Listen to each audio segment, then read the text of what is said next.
Assalamualaikum warahmatullahi wabarakatuh. Kami dari kelompok 5 yang beranggotakan saya sendiri, yaitu Erkan Hafizi Nasution, Muhammad Reza Saputra, Yulan Aisyah Manalu, dan Nisa Fadilah akan menyampaikan tentang peran pemimpin dalam pendelegasian wewenang. Yang pertama akan dijelaskan oleh Muhammad Reza Saputra. Pengertian pendelegasian wewenang. Pendelegasian ialah proses terorganisir dalam kerangka hidup organisasi untuk secara langsung melibatkan sebanyak mungkin orang dan pribadi dalam pembuatan keputusan dan pengerjaan kerja yang berkaitan dalam pemastian waktu tugas.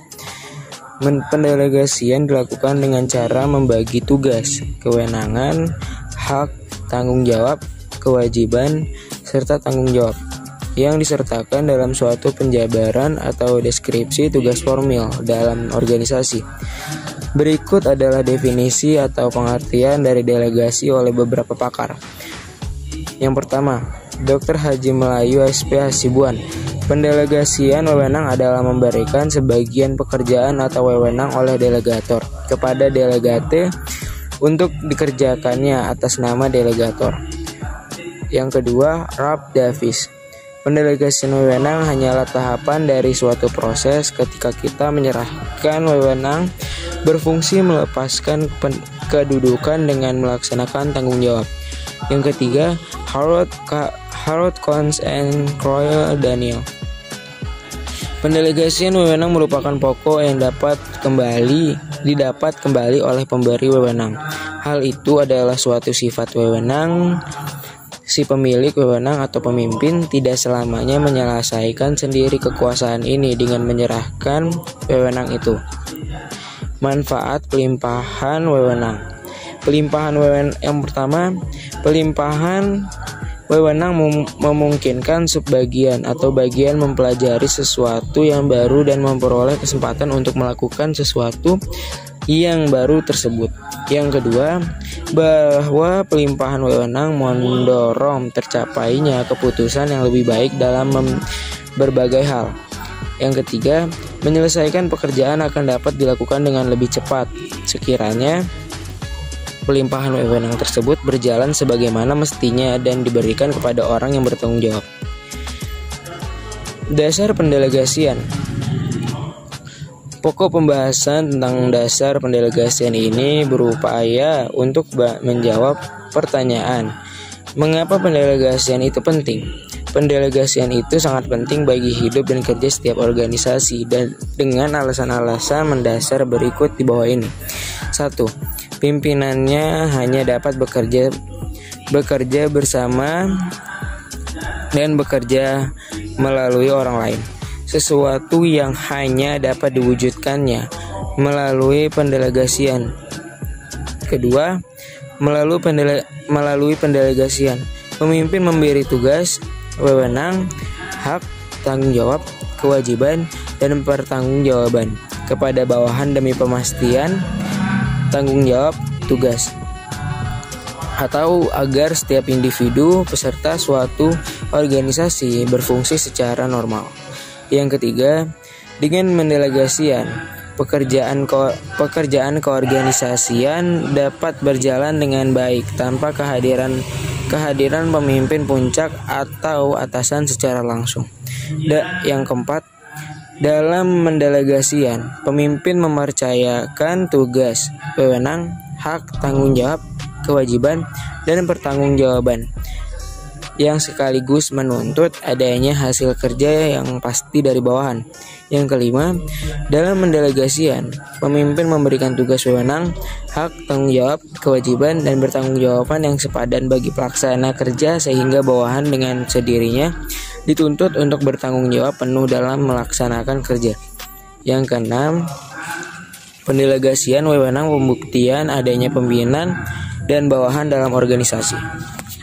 Baiklah, selanjutnya saya akan menjelaskan tentang sifat delegasi. Sifat delegasi terbagi menjadi dua, yaitu yang pertama, pendelegasian tidak sama pada setiap tingkat hierarki organisasi.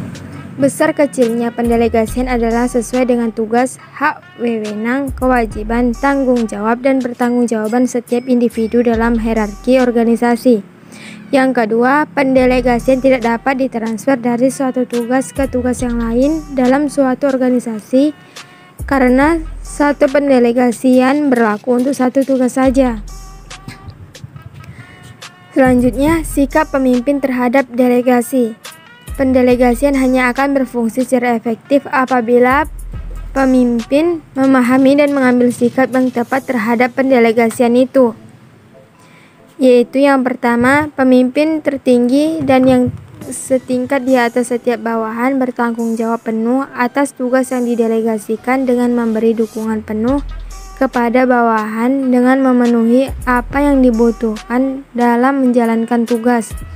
Yang kedua, pemimpin yang mendelegasikan tugas bertanggung jawab memberikan kredit kepada setiap pelaksana tugas atas hasil kerja yang telah diperlihatkannya. Yang ketiga, pemimpin yang mendelegasikan tugas mutlak bertanggung jawab penuh atas sukses atau gagalnya suatu pelaksanaan kerja serta segala konsekuensi yang ditimbulkan oleh setiap bawahannya. Adapun beberapa sikap terhadap delegasi atau pendelegasian yang memiliki efek negatif ataupun positif.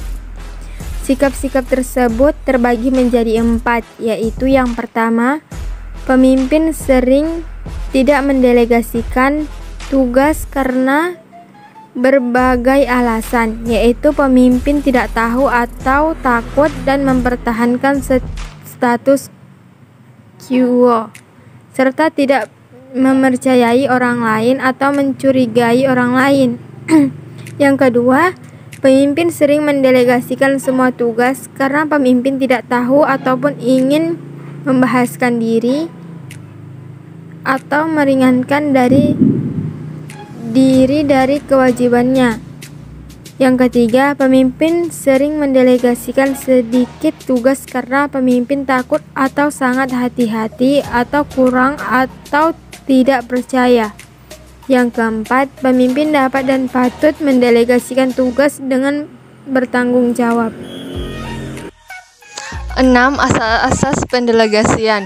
A. Asas kepercayaan. Delegator hanya akan mendelegasikan sebagian wewenangnya kepada delegate jika delegate dapat dipercaya. B. Asas delegasi atas hasil yang diharapkan. Pemimpin dalam mendelegasikan wewenang harus berdasarkan hasil yang dilakukan oleh delegate. C. Asas penentuan fungsi dan kejelasan tugas. Asas penentuan tugas yang dilakukan manajer kepada para bawahannya harus secara jelas disertai hasil yang diharapkan. D. Asas rantai berkala. Asas ini artinya manajer dalam mendelegasikan wewenang harus dilakukan menurut urutan kedudukan, yakni dari pejabat ke bawahan. E. Asas tingkat wewenang. Menurut asas ini, masing-masing manajer pada setiap tingkat harus mengambil keputusan dan kebijakan apa saja yang dapat diambil sepanjang mengenai wewenangnya. F. Asas kesatuan komando. Setiap bawahan harus diusahakan agar hanya menerima perintah dari seorang atasan saja. G. Asas keseimbangan wewenang dan tanggung jawab. Menurut asas ini, besarnya wewenang yang didelegasikan harus sama dan seimbang dengan besaran tugas-tugas dan tanggung jawab yang diminta.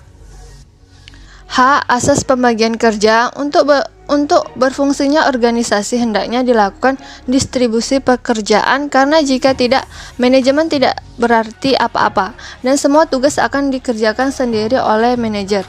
I. Asas efisiensi. Menurut asas ini, pendelegasian wewenang, maka manajer akan lebih leluasa melaksanakan tugas-tugas penting daripada melaksanakan hal-hal yang dapat dikerjakan bawahan. J. Asas kemutlakan tanggung jawab. Setiap delegate yang menerima wewenang mutlak harus bertanggung jawab kepada delegator mengenai wewenang yang dilaksanakannya. Terakhir yaitu kesimpulan. Pendelegasian adalah kegiatan seorang untuk menugaskan stafnya atau bawahannya untuk melaksanakan bagian dari tugas manajer yang bersangkutan dan pada waktu bersamaan, memberikan kekuasaan kepada staf atau bawahan tersebut, sehingga bawahan itu dapat melaksanakan tugas-tugas itu sebaik-baiknya, serta dapat mempertanggungjawabkan hal-hal yang didelegasikan. Manfaat pendelegasian wewenang. 1. Manajer memiliki banyak kesempatan untuk mencari dan menerima peningkatan tanggung jawab dari tingkatan manajer yang tinggi. 2. Memberikan keputusan yang lebih baik. 3. Pelimpahan yang efektif mempercepat pembuatan keputusan. 4. Melatih bawahan memikul tanggung jawab, melakukan penilaian dan meningkatkan keyakinan diri serta kesediaan untuk berinisiatif. Sekian yang dapat kami sampaikan. Jikalau ada yang kurang atau susah untuk dipahami, kami mohon maaf. Kami akhiri. Wassalamualaikum warahmatullahi wabarakatuh.